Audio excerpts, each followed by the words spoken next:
Alors, merci d'avoir accepté l'invitation du Zana TV. Vous êtes le président du MSD, vous appartenez à la mouvance présidentielle et pourtant, vous avez animé une conférence hier à Brazzaville qui portait sur l'alternance 2016. Est-ce que vous ne craignez pas aujourd'hui d'être considéré en marge de votre famille politique? Merci beaucoup, merci beaucoup. J'ai choisi de faire la politique pour l'intérêt du peuple congolais. Et en fait, et d'assurer l'expression des valeurs que je défends.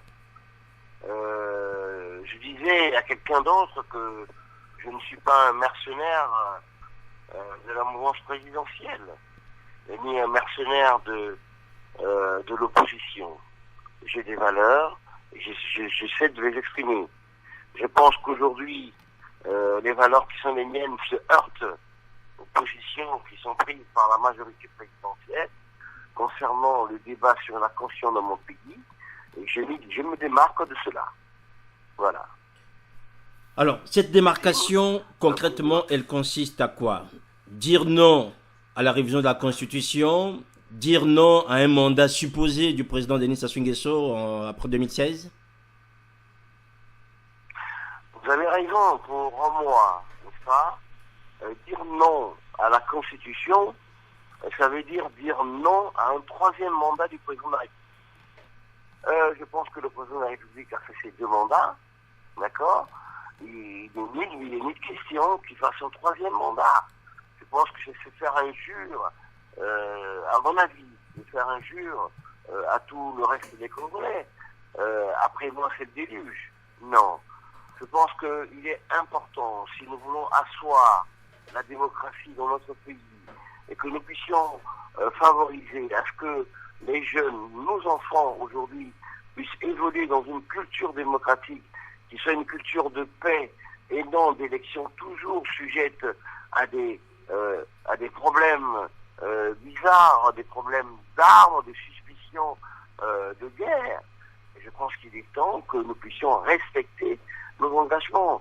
La parole publique, quand elle est donnée, il faut bien qu'elle soit respectée, parce que sinon, eh bien, ça va. Nous allons connaître. Hier, je vous assure, lorsque nous avons commencé le débat sur l'article 75 de la Constitution, personne, j'ai dit bien personne, ne pouvait imaginer que nous pouvons arriver à des désordres aussi importants, à un désastre humain et matériel tel que nous l'avons connu. Alors pourquoi refaire des choses qui sont mauvaises? Alors, pourquoi refaire les choses qui sont mauvaises? C'est vous qui le dites dans votre propos hier. Vous supposiez, je pense que, ou soit vous soupçonnez le président Denis Sassou Nguesso de vouloir changer les règles de jeu pendant le match. Est-ce que vous pensez qu'à ce moment-là, il doit prendre ses responsabilités et annoncer maintenant aux Congolais qu'il ne se présentera pas pour calmer plus ou moins cette tension politique à laquelle on assiste aujourd'hui au Congo-Brazzaville? De manière affirmative, je dis effectivement, je répète que le non à la Constitution veut dire non à un troisième mandat du président de la République. C'est pour ça que nous avons lancé un appel hier à toutes les forces qui disent non ou qui pensent que le président de la République n'a pas brigué un troisième mandat, que ces forces se mettent ensemble de manière disciplinée, de manière organisée, en respectant les règles du jeu, n'est-ce pas, que nous puissions, au cas où il y a des passages en force, que de manière légale, nous puissions nous opposer à cela. Nous avons commencé un processus, une république, un processus d'élection, d'accord? On a eu des législatives, on a eu des locales, on a eu des sénatoriales. Et Dieu seul sait qu'il y a eu des citoyens qui n'ont pas pu exercer leur devoir, tout simplement parce qu'ils sont heurtés à la rigueur de la Constitution. Et pourquoi pour les présidentielles aujourd'hui, on doit faire une exception? C'est pour ça que nous estimons qu'on ne peut pas changer les règles du jeu pendant un match. Il faut que le match se termine. Nous estimons que les présidentielles doivent se terminer avec cette Constitution-là. Maintenant, la Constitution est un texte de droit qui peut être évolutif, qui devrait tenir compte, n'est-ce pas, de la situation de notre pays, pourquoi pas, et favoriser un avenir meilleur pour notre peuple. Nous ne sommes pas contre, mais nous estimons que le président de la République doit annoncer simplement que lui ne sera plus candidat, et nous ne devrions plus, en ce moment-là, avoir des problèmes. C'est pas la peine de nous emmener dans des espèces de traquenards où il fait passer le temps pour que, au bout du rouleau, qui nous sorte un oiseau de son chapeau, parce que en ce moment-là, les autres forces qui ne lui sont pas favorables puissent être surprises. Quelles sont les personnalités politiques qui vous ont entouré hier lors de cette conférence de presse? Je suis très heureux de vous dire que le mouvement Alternance 2016 que nous avons lancé hier, évidemment, se repose sur les forces qui disent non. Et les premières forces qui disent non, c'est l'opposition. J'ai été heureux hier, très heureux hier, ça n'arrive pas souvent, que toute l'opposition, je dis bien toute l'opposition, était présente, sinon représentée à la conférence de presse. J'ai été très heureux. Maintenant, je peux dire aussi qu'il y a des forces au sein de la majorité présidentielle comme moi qui pensent la même chose que moi. Mais pour des raisons tactiques, pour des raisons parce qu'on connaît le système, peut-être qu'il fonctionne.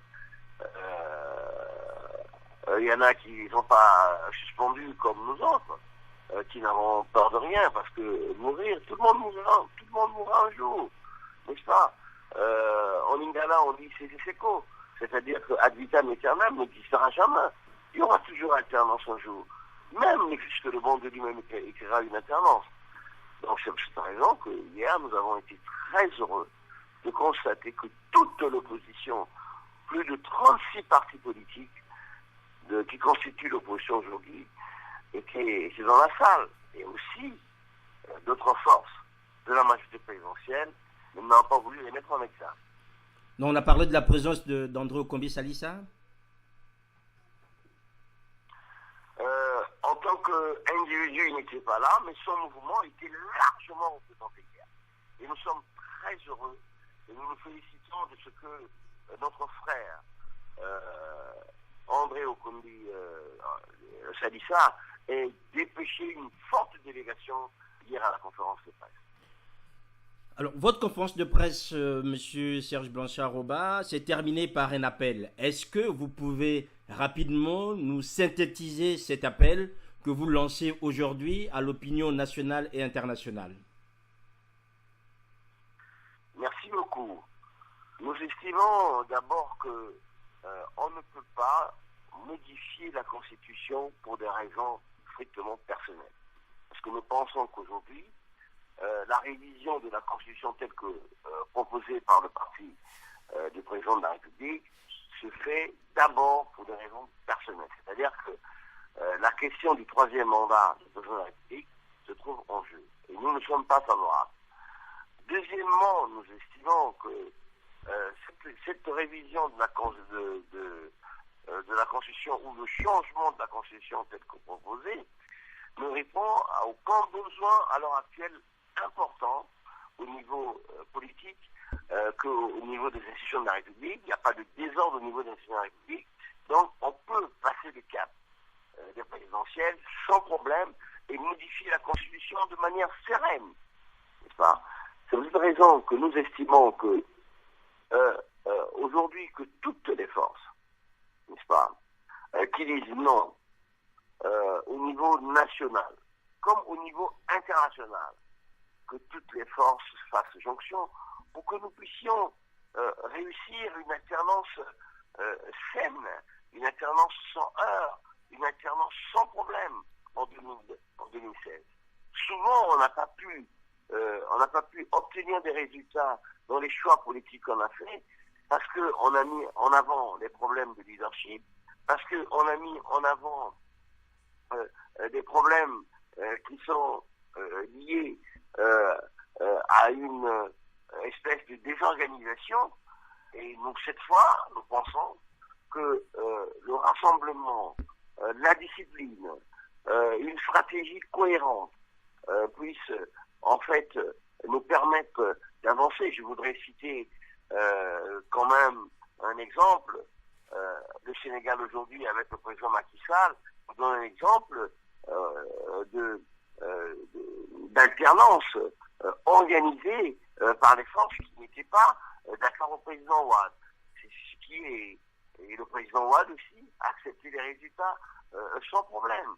Pourquoi est-ce qu'au Congo, nous ne pouvons pas asseoir de manière définitive quand même notre démocratie sur des règles saines? C'est pour ça que nous avons lancé cet appel aux forces nationales, aux forces internationales qui sont pour l'alternance en 2016, effectivement, de nous rejoindre. Alors, cet appel a un écho important sur les réseaux sociaux. Cela n'empêche pas que certains observateurs puissent faire remarquer la chose suivante, c'est qu'aujourd'hui, votre parti est marginalisé au sein de la majorité présidentielle. Vous-même, vous n'avez pas des responsabilités, je dirais, électives, sinon administratives importantes aujourd'hui. Est-ce que cette sortie aussi tardive, au moment où on croyait que la majorité présidentielle était maintenant plus ou moins réunie, n'est pas le signe, en fait, de votre revanche, il faut le dire, sur le fait qu'aujourd'hui vous vous retrouvez en marge? Nous n'avons pas besoin de revanche. Par contre, nous devons affirmer, comme j'ai dit, nos valeurs, n'est-ce pas, et notre manière de concevoir, notre vision de développement de notre pays. Nous estimons que 2016 est un carrefour important pour asseoir la démocratie dans notre pays. C'est un carrefour important pour les jeunes, n'est-ce pas, pour que ces jeunes puissent grandir dans une culture démocratique saine, qui ne soit pas une culture toujours de heurts lors des élections. Lors des élections. C'est pour cette raison que si hier nous avons pu faire des compromis, si hier nous avons pu accepter, n'est-ce pas, des déboires, parce que des déboires que politiquement ne s'expliquaient pas, tout simplement parce que nous avons voulu faire des compromis, nous n'avons pas voulu casser, si vous voulez, la jarre au seuil de la porte. Mais cela n'expliquait pas que nous n'étions pas profondément, que nos idées n'étaient pas profondément ancrées dans la population. C'est pour cette raison que, abstraction de notre moi, abstraction de nous, nous lançons un appel à toutes les forces. Aujourd'hui, oublions nos problèmes personnels, oublions nos déboires, oublions ce qui apparaît comme une revanche, ou qui peut apparaître, n'est-ce pas, comme un conflit d'intérêts. On n'en a pas besoin aujourd'hui. Ce qui est important, c'est d'asseoir notre démocratie en faisant que l'alternance en 2016 soit effective, sans heurts et sans problème. Et c'est pour ça que nous nous attelons à cela. Et dans toutes les choses, vous savez que dans nos pays, il y a un dicton qui dit que même parfois au village, un enfant peut tenir la lampe et conduire la troupe. Alors nous estimons que au-delà de nos peut-être de nos contritions personnelles, au-delà peut-être de ce qu'on peut penser que nous sommes des revanchards, au-delà de peut-être ce qu'on peut penser que nous ne sommes pas assis quelque part. Mais je peux vous dire que pour ma part, ça fait 10 ans que j'ai été relevé de mes fonctions, mais je travaille, je pratique, n'est-ce pas, ma mission politique avec beaucoup de tranquillité et beaucoup de sérénité. Et nous ne sommes plus justement à ce niveau-là où on va vous agiter devant vous une espèce de promesse, je ne sais pas quoi, pour que nous puissions changer d'attitude face à notre population. J'ai refusé de rentrer au PCT il y a quelque temps. Cela m'a coûté ce que ça peut me coûter. Peut-être que ce que vous citez là est la conséquence de ce que j'ai voulu les avoir suspendus. J'ai refusé. J'ai dit non, je ne rentrerai pas au PCT parce que le PCT n'incarnait pas les valeurs que je représentais personnellement. Mais oublions aujourd'hui les débats personnels. Oublions les problèmes personnels. Pensons à notre nation. 2016 est un carrefour important pour asseoir notre démocratie et je continue à employer et essayer de faire ma part. Voilà, donc vous nous dites Monsieur Blanchard-Oba, que votre positionnement aujourd'hui n'a rien à voir avec un règlement de compte personnel, ni avec le président de la République, ni avec le PCT, mais tout simplement la prise en compte des valeurs que vous voulez imprimer dans cette démocratie congolaise. Je vous assure que le président de la République est un oncle, ce qui n'est pas en Afrique je dirais courant, hein, que généralement que dans la même famille que vous puissiez avoir des prises de position de ce type-là, tel que je suis en train de voir. C'est un tremblement de terre qui s'est passé hier, au fond, en mon fond personnel. Je fais la politique depuis plusieurs années. J'ai fait la prison politique. J'ai été emprisonné, n'est-ce pas, par le régime précédent, n'est-ce pas, parce qu'on m'accusait de je ne sais pas quoi, de vouloir tuer la République. Mais aujourd'hui, j'ose dire à mon parent, j'ose dire à mon oncle, parce que je ne le refuserai jamais en tant qu'oncle. Ça sera mon oncle toujours, quel que soit. Je sors bien de quelque part. Oui. J'ai eu une origine. Mais est-ce que vous en avez parlé, Blanchard-Oba, avez-vous parlé au président de la République bien avant cette conférence que vous avez animée hier?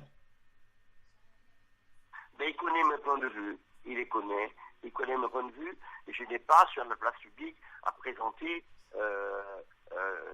les confidences, sinon des entretiens que j'ai avec le président de la République. Ce serait un manque de respect pour mon oncle et un manque de respect pour le président de la République, parce qu'aujourd'hui, c'est le président de la République du Congo. Et nous tous, nous lui devons obéissance et nous lui devons respect.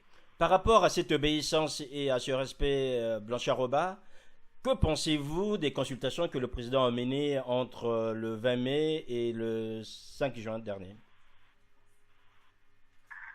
Écoutez, nous sommes un parti, le MSD est un parti représentatif dans ce pays. Parce que nous sommes présents au Parlement, tout au moins. Mais vous n'avez pas été consulté. Mais nous n'avons pas été consultés, tout simplement parce que on nous a fait savoir que nous avions une position qui n'était pas celle de la majorité présidentielle. Pourtant, aujourd'hui, vous conviendrez avec moi que ça aussi, c'est la particularité de l'Afrique. Il y a des ministres au gouvernement, je ne cite pas les noms, mais qui ont dit non à la Constitution. Et qui ont été consultés, puisque vous parlez donc de M.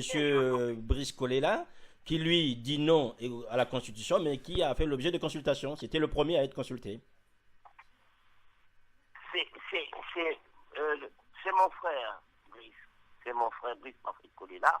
Je n'ai pas à citer son nom. Mais non, mais moi je le fais. Il n'est pas le seul. Je peux vous dire simplement qu'il y a plusieurs ministres, je dis bien plusieurs ministres, qui ont dit non et qui continuent à siéger à côté du président avec le gouvernement. C'est quand même extraordinaire que vous ayez à côté du président de la République, au gouvernement, des ministres qui n'ont pas la même vision de développement que lui. C'est quand même extraordinaire. Mais nous ne sommes pas comptables ni des consultations, ni des choix du président de la République au niveau gouvernemental. Nous ne pouvons que regretter qu'il n'y ait pas une cohérence, parce que nous constatons qu'il n'y a pas une cohérence d'action, dans l'action gouvernementale, surtout quand il s'agit de questions importantes comme la constitution d'un pays. Blanchard-Oba, merci et bien de choses à vous du côté de Brazzaville. Merci beaucoup.